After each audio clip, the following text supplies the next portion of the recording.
I'm speeding. Speeding. 5, 4, 3, 2, 1. The world is changing faster than ever. What used to take decades is now taking years or even months. What you see right now is the illusion that people have had for many decades about the workplace being this secure place to work the rest of your life. For the first time in the history of our nation, our children will not do as well as us. We've seen our friends get laid off, we've been laid off, we've had our pay cut. People are overworked and underpaid. They seem to have less time and less freedom. They live under constant pressure. This is going to be forced. And so even if your employer loves you, they may have to cut you. There's something wrong that on Monday morning, the heart attack rate increases by 35%. Technology is accelerating, job security is declining. It just doesn't seem like the old models of making a living are as reliable as they used to be. Every aspect of our lives, there's a better way out there, but we're still doing it the old way. We live in the greatest country on the planet, and there are a lot of people sitting around complaining and being cynical. Like everyone's whining about this old model, and I'm like, why don't you leave it? Look at all this over here. Look at all this opportunity. Since so much of our lives revolve around our work and the way we make our living, many people are thinking there just has to be a better way. The biggest challenge facing our world today is not making money, is what are we going to do with all the displaced, unemployed people? People are afraid that they're going to make the wrong decision. People are afraid of the unknown. People are afraid that maybe I don't have the skills. Hey, sports fans, industrial age is over. It's dead. It's dying. That's why going to school to get a job is an obsolete idea. A steady paycheck is an industrial age idea.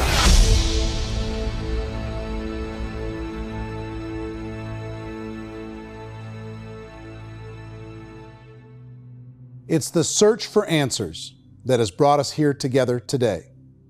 My name is Eric Worre, and for almost 30 years I've been an entrepreneur, struggling at times, but ultimately succeeding. As a best-selling author, speaker, and business owner, I've spent my entire career helping millions of people around the world to become entrepreneurs. And I believe strongly that there is, in fact, a better way when it comes to how we make a living. The career landscape has changed dramatically, and many are still working in a model that is completely out of date. What worked for previous generations isn't working as well for people today. In this film, we're going to explore 3 important questions. First, what's really going on in our working world today? Second, in this new economy, is it better to become an entrepreneur, or is it safer to work for someone else? And third, if a person decides to become an entrepreneur and start their own business, how can they do it without taking on massive risk? To help in this journey, I've brought together some of the greatest experts and thought leaders in the field of entrepreneurship to share the real facts with you. My intention is to give you new information that will allow you to make choices that are not limited by an old, outdated model. Let's start by understanding what's going on in our working world today.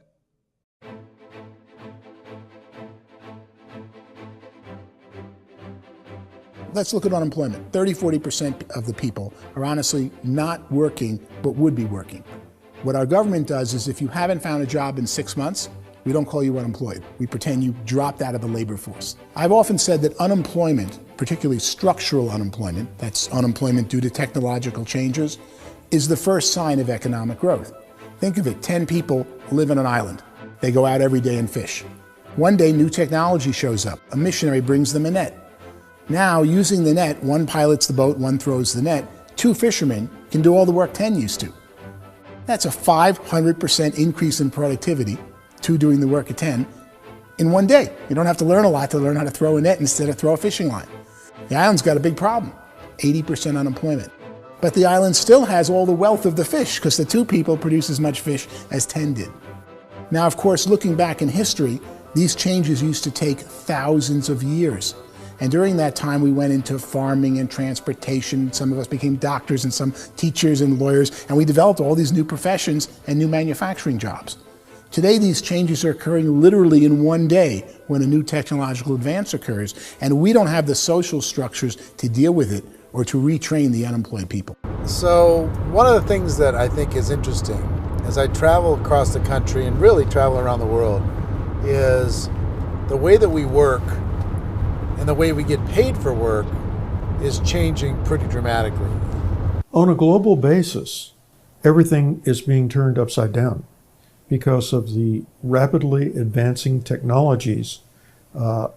They are eliminating many jobs, and we have been left with many people not prepared for the jobs that exist. A lot of demand in public companies was to squeeze out all the fat and to get just as much margin as we possibly could, and fat equals humans. So this idea of job security and information age is so obsolete, but it's still taught inside our school system, and that's where the problem starts. There's no financial education in the school system, and people are still trained to be employees who work for that paycheck. This is a chart on the middle class.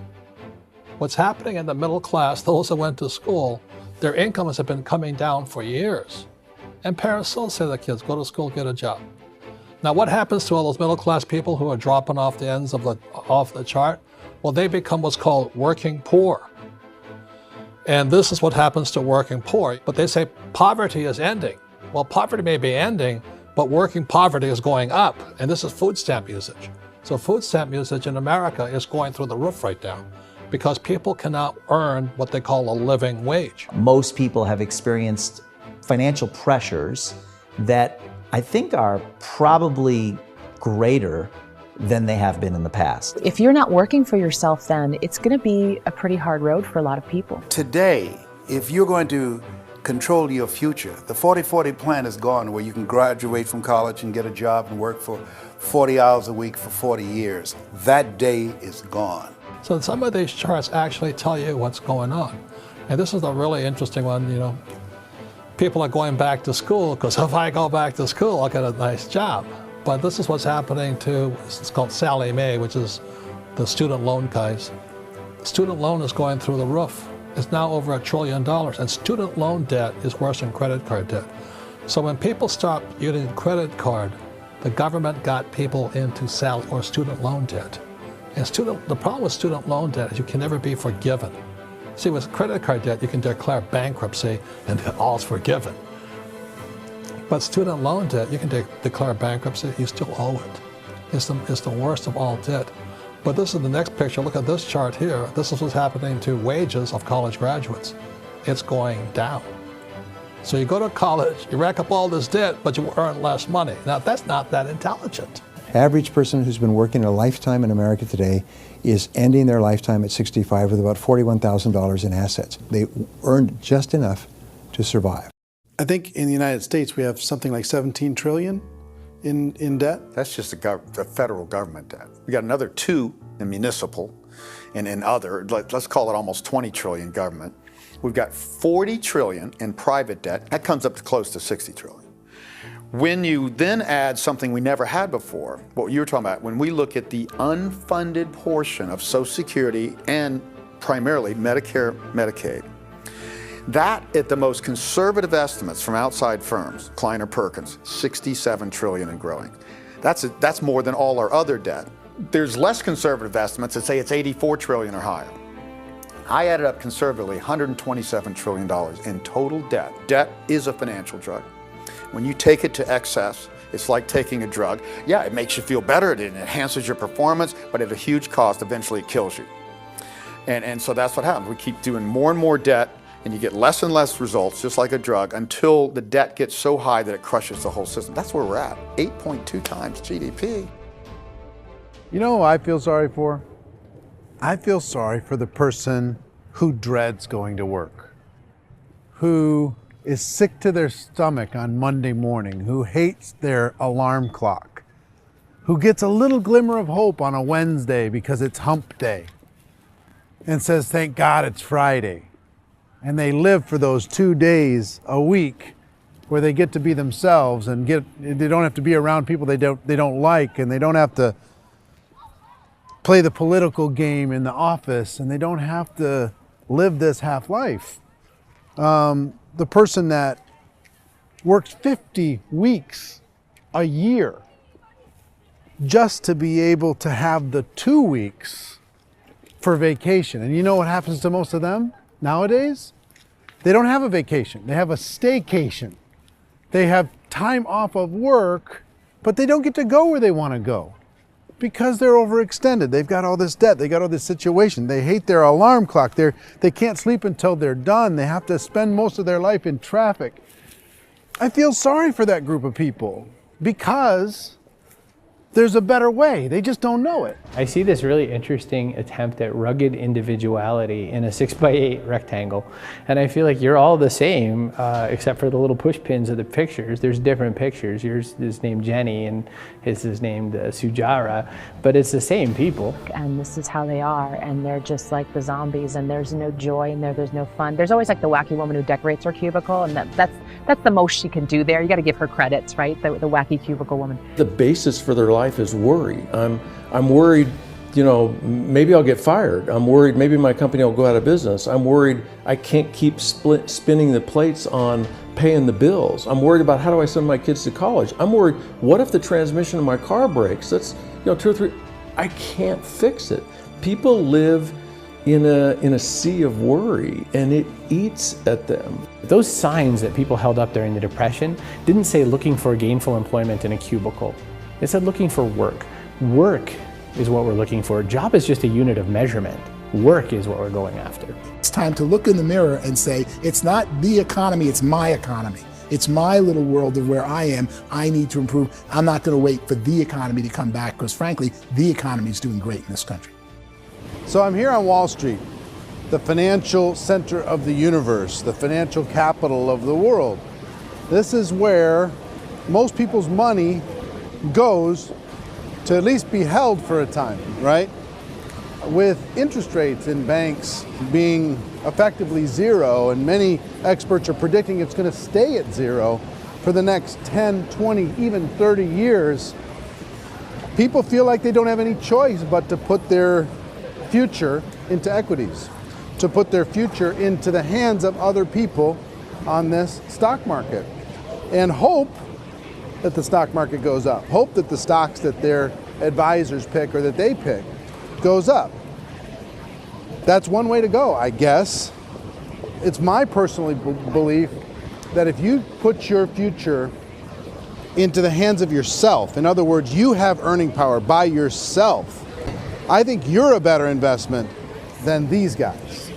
I think you controlling your future is a better option than handing over your retirement to these guys. The average household income in the United States is approximately $50,000 a year, what they call the middle class. To reach the top 25% of income earners, you'd need to earn at least $90,000 a year. To reach the top 10% would be a household income of $140,000, the top 5%, $190,000, and to be in the top 1%, you'd need a combined household income of at least $380,000 a year. So here's the question. What do you think would give you the best chance to move up and get to the top 10%, the top 5%, the top 1% or beyond?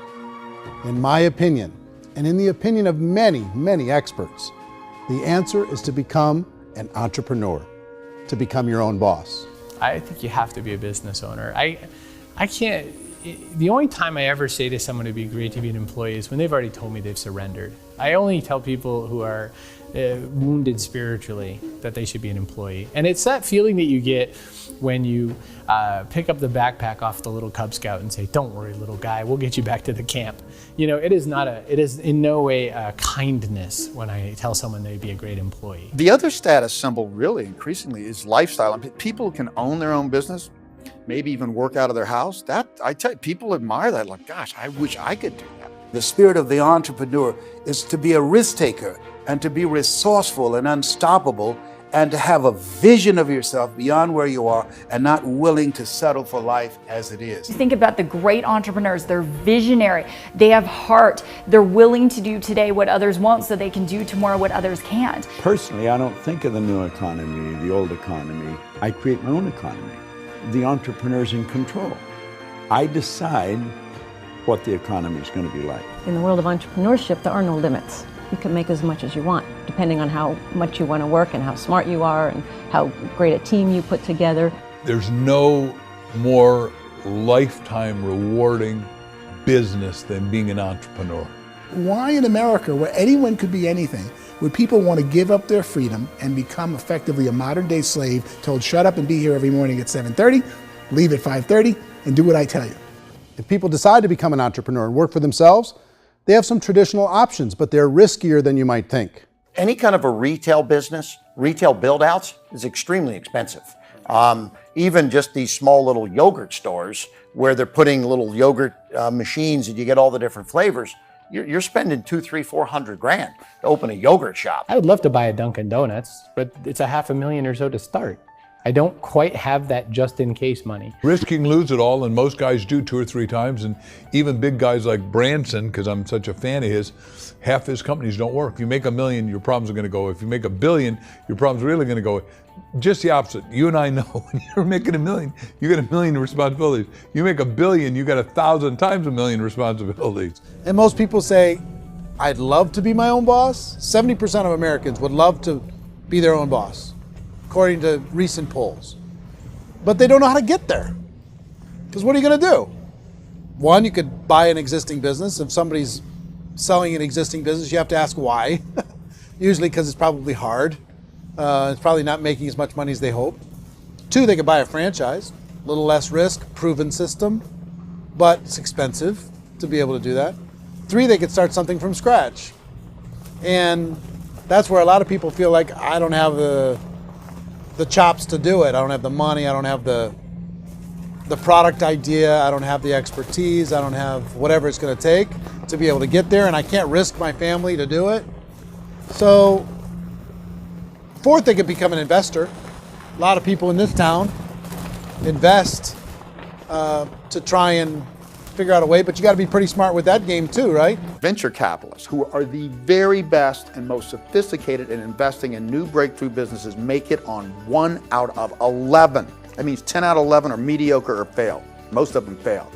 That's the risk there. An angel investor is lucky to get 1 out of 15 or 20. A business is a team sport.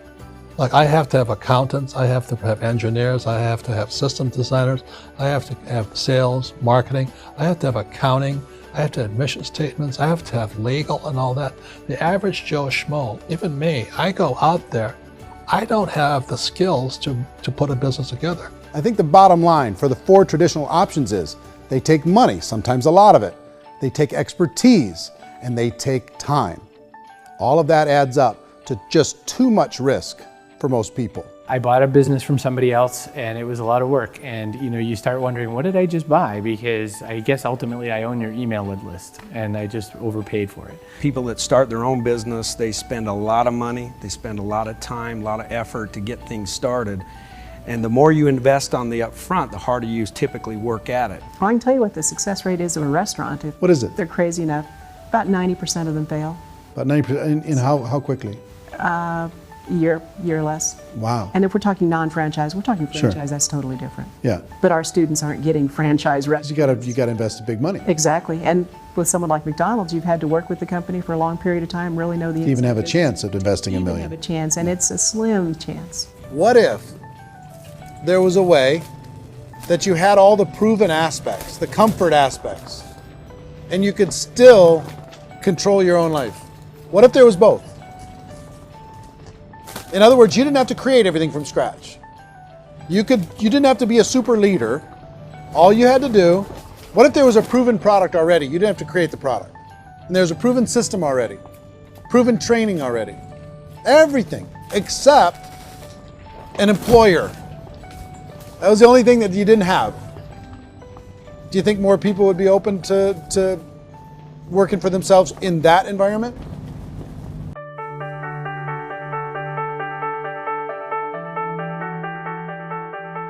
In our search for a better way to make a living, we've come to the conclusion that becoming an entrepreneur is actually safer than being an employee. And through our look at the entrepreneurial options, one particular path kept coming up from expert after expert. And I think most people will find it surprising because it's certainly a non-traditional business model.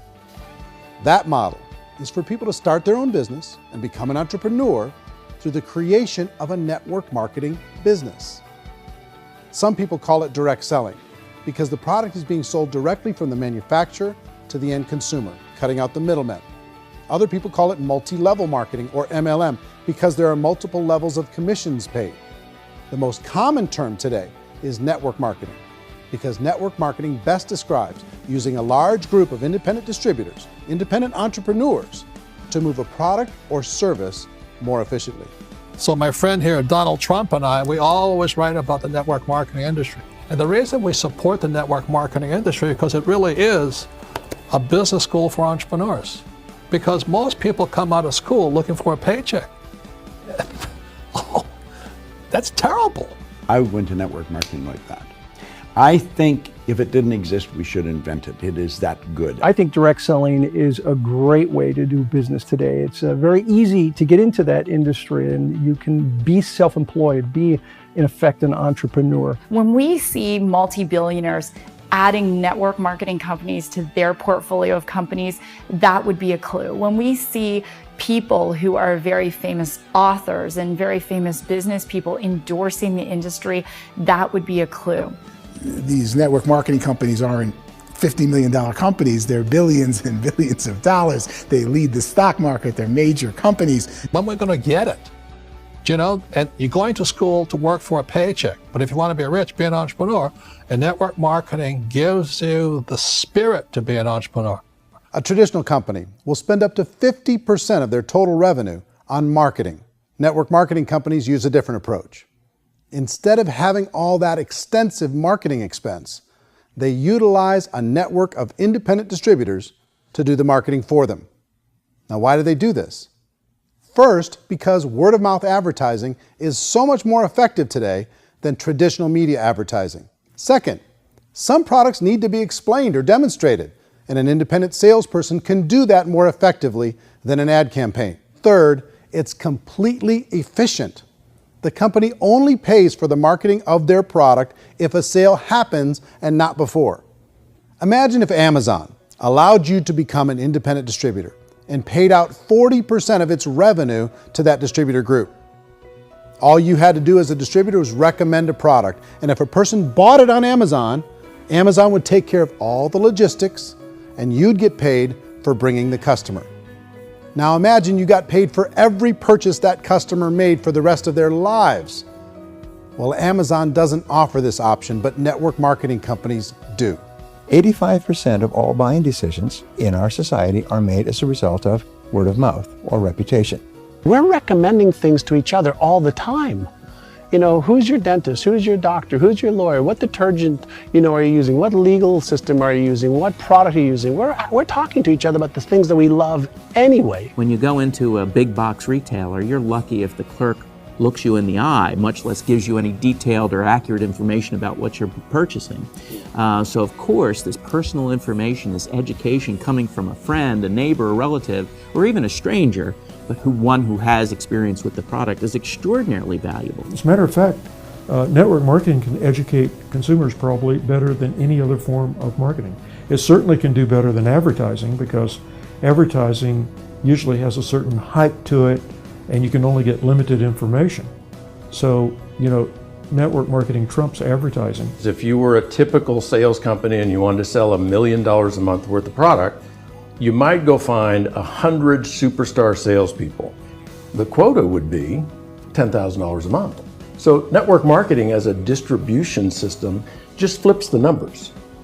So we use 10,000 happy, raving fans of a particular product, and we don't concern ourselves so much with how much product each one of them individually sells.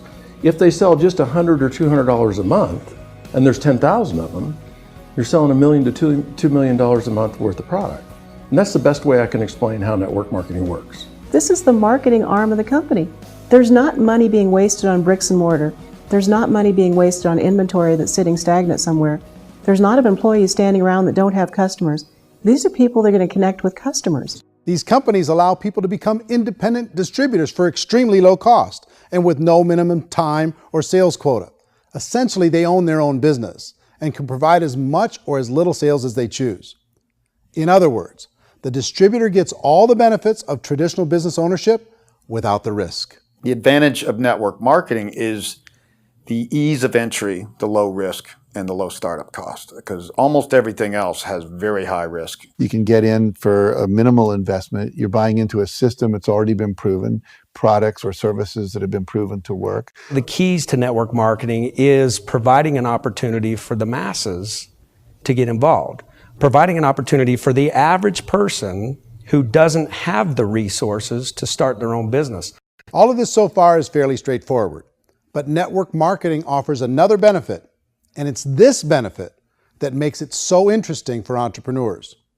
Network marketing allows a distributor to build their own network of other distributors and then compensates them on the sales created by that entire group. Direct selling is, at its base, very simple. It's the sale of a product or service to an individual on a face-to-face, one-on-one basis, just the way we're talking right now. But there's an important element as well, and that's the offering in conjunction with that sale of product, the offering of an opportunity for someone to make something of themselves. No matter what your social status is, no matter what language that you speak, I mean, look how many unbelievable people are becoming successful to speak every kind of language out there. What an awesome gift to give the world. Instead of having to work your way up in a system and prove that you could be a sales manager, they just decided everybody can be a sales manager. Everybody gets to build a sales team from day one. And so what that brought into the system of growth as a direct selling company is the concept of compounding or geometric progression. Because now you can actually grow Salesforce very quickly because everybody is enrolling people in their own sales force. People who are like, oh, this is weird, I'm building a sales team. And what do you think you do at a regular company? How do you think a regular company works? Network marketing is the only industry that doesn't say your past determines your future. It looks at your past and says, okay, now what can we train you to do so you can have a great future? Every other employer out there wants to exploit you for what you already know, not teach you something new. Network marketing has a potential to save the United States and the world, because it's going to teach people not to be employees, but to be entrepreneurs.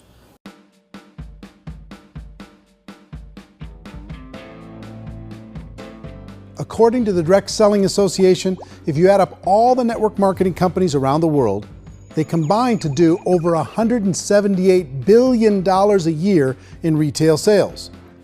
To give you an idea of how big that really is, the NFL, the National Football League, does approximately $9 billion a year. The music industry does a little more than $16 billion a year, and the movie industry does about $80 billion a year. Using a conservative average, network marketing companies pay their distributors about 40% of that $178 billion in the form of commissions, which adds up to more than $71 billion a year. That's almost $6 billion a month. It's almost $200 million in commissions every single day. So it's certainly working, and people are making serious money in network marketing. With the growth of the direct selling industry over the last 10, 15, 20 years, we've seen a broader understanding of the channel. We have seen more and more people getting involved in the business, so our penetration in the marketplace has increased, and thus the understanding in the marketplace of who we are has increased. And we've seen non-direct selling companies look at the direct selling model and say, something's going on there. People are making money, companies are being profitable, individuals are being motivated, product is being delivered to market. Maybe we should explore this. Some people think only the people at the top make money. Well, let's take a look at that as well. In the network marketing profession, there are roughly 500 people in the world who earn over $1 million a year. If you round that number up to $2 million a year, that adds up to about $1 billion a year. That takes the $71 billion paid out each year down to $70 billion. So where does the rest of the money go? The vast majority goes to part-time people making anywhere from a few $100s a month to many thousands of dollars a month. It goes to people who choose to make it a full-time career move and earning even more than that. Every day, people are using the money they earn through network marketing to pay off debt, have more fun, and improve the quality of their lives. Everyone I know in network marketing has been doing that since the 50s. They go to work when they want to go to work. They stop working when they want to take time with their children to have a leisurely breakfast and discuss issues and driving to school. They go back to work when they get home, wherever they're working out of. The biggest thing that I've seen is people that have become much happier in their life. MLM has probably made more millionaires of more people in more countries, and I've spoken to them in 67 countries, than any other single form of business, starting from nothing. If they have a choice between working a job for the next 10 years or working a network marketing business for the next 10 years, the result of working the network marketing business will be better. A lot of people within the industry go on and make this a career and do extremely well at it. Network marketing has been nothing but good for everyone I know that's been involved with it because they did it seriously and they played full out and they've been very successful. It's been a constant barrage of success stories and people showing off stuff that they got as a result of it. How many people are involved? Approximately 16 million Americans and 96 million people around the world are currently participating in network marketing. And in a recent poll, 82% of those people report a good, very good, or excellent experience with network marketing. So people are happy.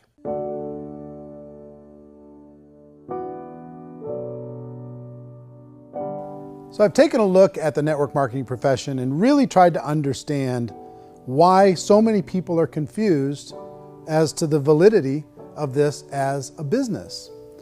One is this pyramid shape. People get really messed up with this pyramid. Oh, it's one of those pyramid things. So I just think there are a lot of haters out there who really don't understand the industry and say, oh, it's a get-rich-quick scheme. It's a pyramid. Well, corporate America is a pyramid scheme. You know what I mean? It goes like this. You have thousands of MBAs, let's say working for Ford or General Motors or Coca-Cola. If all these MBAs are all trying to get to here, that's a pyramid. Only one guy's going to make it. Every 10 years, one's going to make it. Whereas you look at network marketing, it's like this.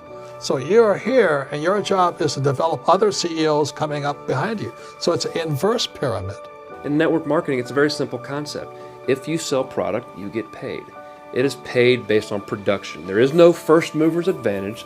There is no investment component where the more somebody spends, the more they're entitled to make.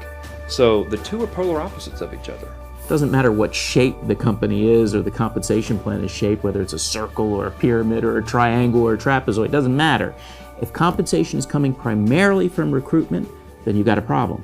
On the other hand, if an operation is basing their compensation to participants on the basis of sales, even when those sales are generated by people you've recruited, well, then you're a perfectly legitimate enterprise. That's the legal test, it's the practical test. Another issue that's been true in the past that is no longer true now is people used to be in network marketing loaded up with products that they couldn't sell and they ended up a loser. They ended up with a bunch of product in their garage, they ended up with a bunch of products sitting in their kitchen shelves or whatever, and they thought they could sell it and then they weren't willing to or able to sell it and they ended up with a bunch of stuff and they were bitter about it. There was this thing called front loading where you had to buy if you bought $25,000 worth of product, you got better commissions and all this. Today, it's almost all done by computer. It's direct mail, comes from a warehouse somewhere else. You don't have to have all this inventory. You don't have to stock up. It's a paperless world now. Most of it's done online. You have a back office. It really works. And I mean, the technology has changed everything. Third issue is people start talking about 99% of people in network marketing don't make any money.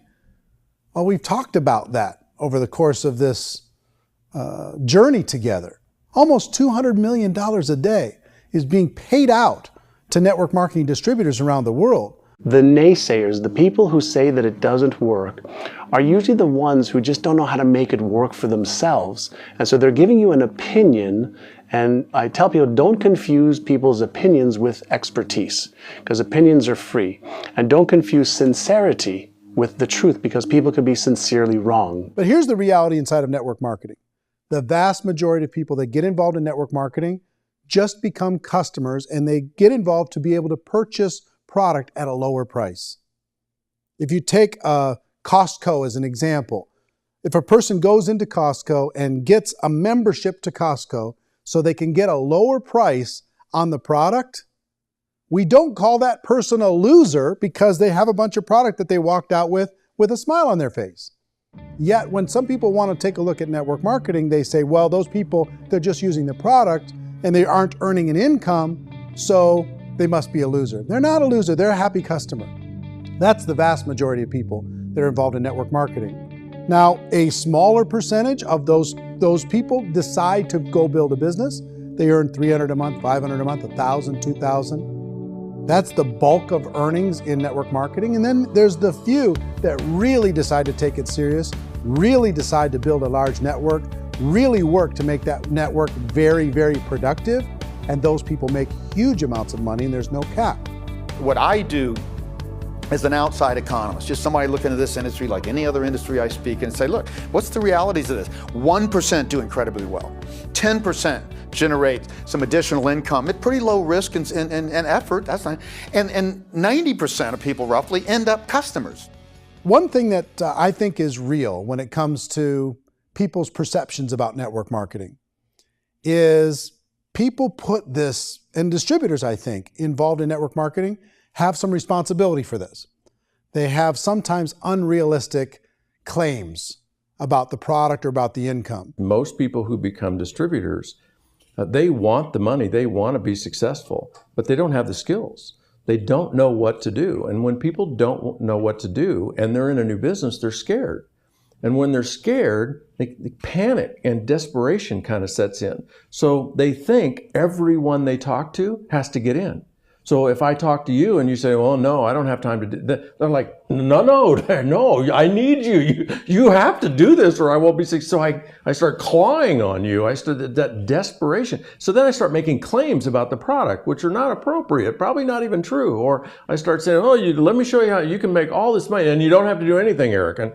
And so you just totally misrepresent the opportunity, and you're clingy with people because you think you need everybody to be successful, and you don't. You know, one of the messages that I try to deliver most forcefully to companies as well as salespeople in direct selling is that you don't have to overpromise. The reality is in network marketing, there's a lot of hard work involved. There's a lot of effort. You're going to have to develop yourself. It's a business like anything else. It's going to take some time, but in my opinion, it's better.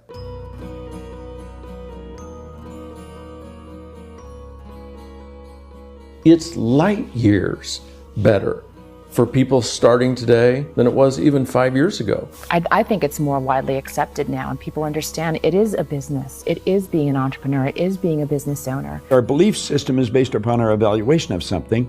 And frequently, if we reevaluate a situation, our belief about that situation will change. The industry has changed and it's grown up. It's totally transformed. You've got young people today that have grown up with social media, and they understand networks. They understand how people are connected through technology, and they understand how money flows through those networks. So when they see network marketing, they don't see it the way their parents saw it. And we've all learned, the larger industry that you represent, has all learned from those mistakes and flaws and errors that have happened early on. Early algorithms didn't work the right way. That's all fixed. It's like when they design a computer program, they design the program, then they run it, and then they go back through and they debug it.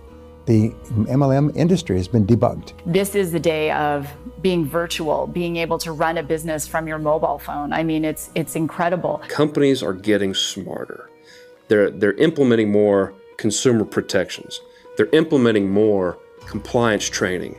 They're doing more with respect to product research. If you do get involved and you make purchases of inventory, even on a voluntary basis, if you decide that this business is not for you, you can leave and have that inventory repurchased by the company. There's no other business that offers that kind of protection on a voluntary, self-regulatory basis.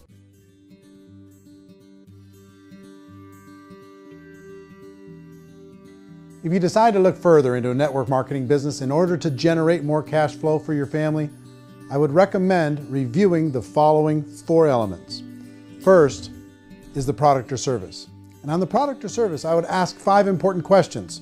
1, do you like it? Is it something you would feel comfortable sharing with others? 2, is there a recognized need in the marketplace? It's hard to create a need if one isn't naturally there. 3rd, does the product meet that need? Does it solve a legitimate problem for consumers? And 4th, Is it priced to sell? Can it compete in the marketplace? And fifth, is it priced for profit?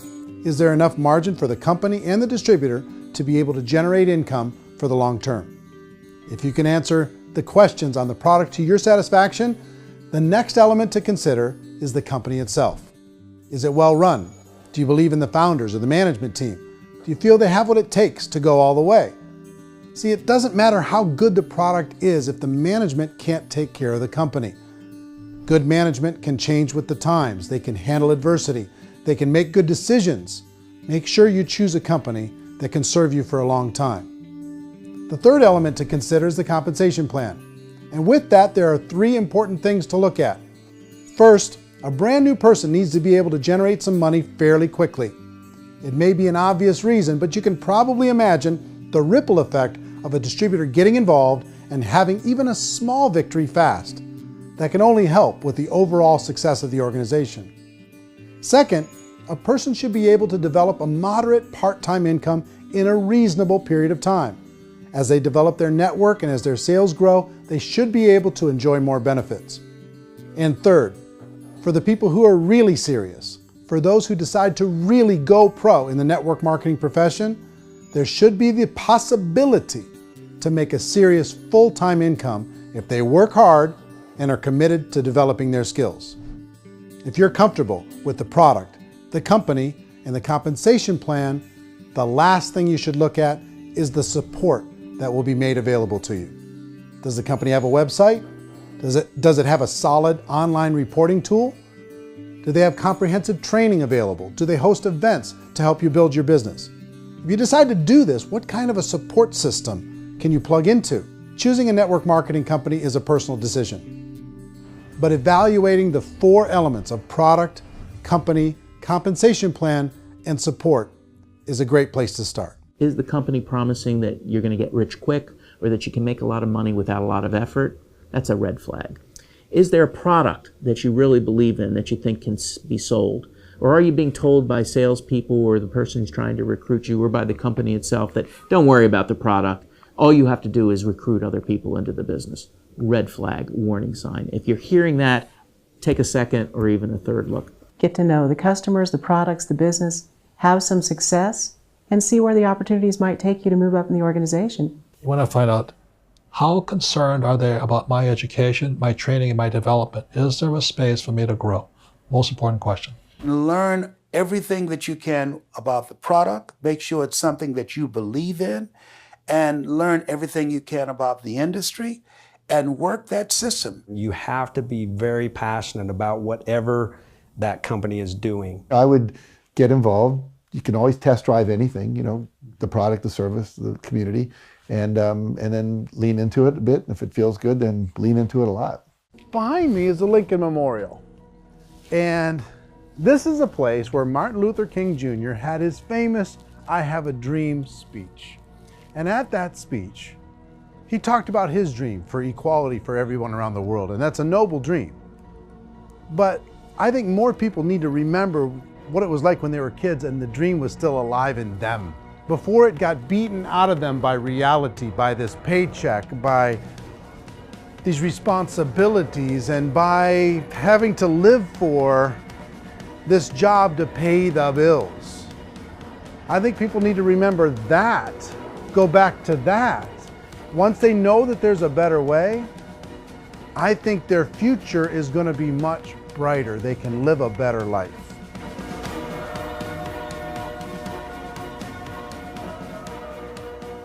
So if you're considering getting involved in a network marketing company, let me offer you just a few pieces of advice. First, network marketing isn't perfect. It's emotional, it's challenging. Like any entrepreneurial venture, it can have its up days and its down days. But if you have an entrepreneurial bone in your body, it's just better. Second, if you're gonna do it, decide to be professional. Decide to go pro. It's better to do that than just be this amateur sticking your toe in the water. Third, as any professional, you're gonna have to learn some new skills. And I promise you, inside of the network marketing profession, they're not too difficult to learn. Fourth, like anything worthwhile, it's gonna take some time. Don't expect that you're going to get to the finish line right out of the gate. And fifth, it's worth it. It's worth it to be able to take charge of your life again. It's worth it to be able to control your own financial situation. It's worth it for the people you're going to be able to spend time with. It's worth it for the things you're going to be able to see and the experiences you're going to be able to experience. It's worth it for the causes you're going to be able to contribute to, the lives you're going to be able to touch, the customers you're going to be able to help, the friendships you're going to be able to develop. I promise you, it's worth it. Remember, most people are searching for answers just like you are. But I do have to tell you the catch to network marketing. If there is a catch, if you want to understand this from an emotional point of view, people say, well, it sounds too good to be true. It's not, it's hard work. But here's the catch. Most people still don't understand it. So you're going to have to endure the loss of social esteem from ignorant people. The uneducated will think less of you. Now, if you can handle that, you're on your way. If that's going to destroy you, you know what? Entrepreneurship in general probably isn't in your future. If you can face that catch, you can become unstoppable. I want everyone to really contemplate this if they're not in network marketing. You're in a job, you probably have a mortgage, you have rent, you have debt, whatever's going on. You're in a prison.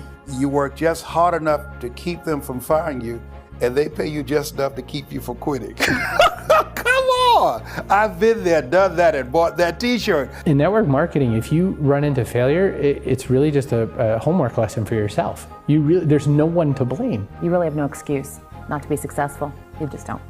People don't want to hear that, but there's so much available to you. If you want to be a good network marketer, be a student to the people above you, be a fellow traveler to the people on the same level, and be a teacher to those below, and know when it's appropriate to do which.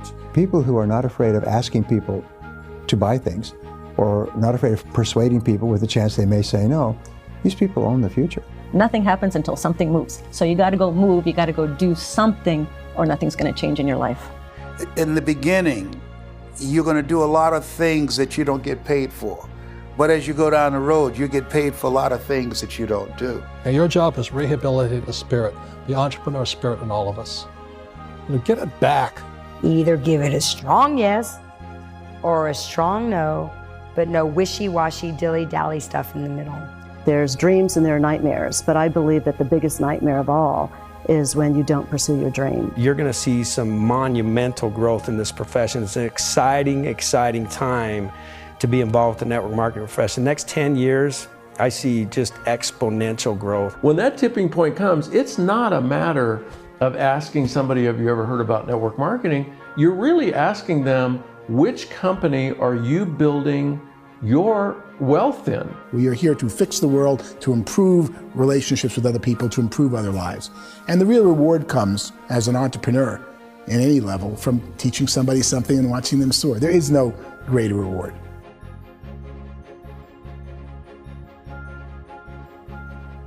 Life's too short to spend it living someone else's dream instead of your own. It's too short to spend it living at a fraction of your potential. Can being an entrepreneur be a challenge at times? Sure. But here's what you get in exchange.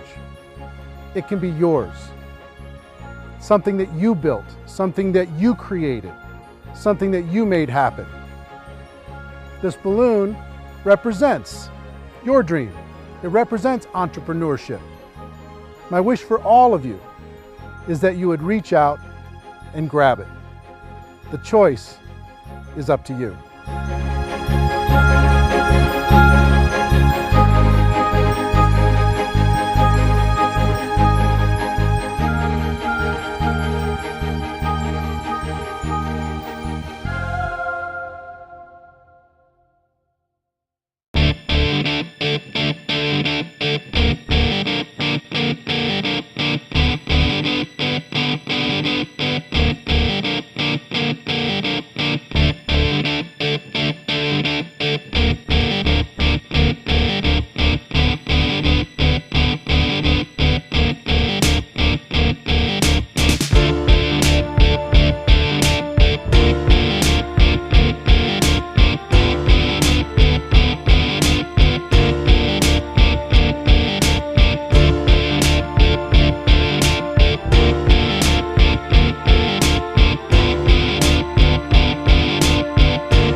mention the word scam?